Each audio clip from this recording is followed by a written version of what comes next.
अस्सलामुअलैकुम वरहमतुल्लाहि वबरकातुहू। नाजरीन, आज की एक और ख़ूबसूरत हदीस आपसे शेयर करते हैं कि सबसे ज़्यादा हुस्न सलूक का हकदार कौन है। अबू हुरैरा रज़ी अल्लाह ताला अन्हु से रवायत है कि एक शख्स ने सवाल किया, या रसूलल्लाह, मेरे हुस्न सलूक का सबसे ज़्यादा हकदार कौन है? तो आप सल्लल्लाहु अलैहि वसल्लम ने फरमाया, तेरी माँ। फिर तेरी माँ, फिर फरमाया तेरी माँ, फिर तेरा बाप, फिर दर्जा ब दर्जा अपने करीब तर से हुस्न सलूक करो। तो नाजरीन, इसलिए हमें भी चाहिए कि हम अपने माँ बाप की ज़्यादा से ज़्यादा खिदमत करें।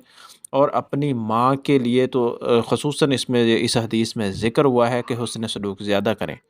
अल्लाह हम सब को माँ बाप की खिदमत करने वाला बना दे। सब लोग कमेंट सेक्शन में आमीन ज़रूर कहिएगा। अब मिलते हैं नेक्स्ट नई वीडियो में। चैनल को सब्सक्राइब ज़रूर कीजिएगा जो पहली दफ़ा चैनल पर आए हैं। अस्सलाम वालेकुम वरहमतुल्लाहि वबरकातुहू।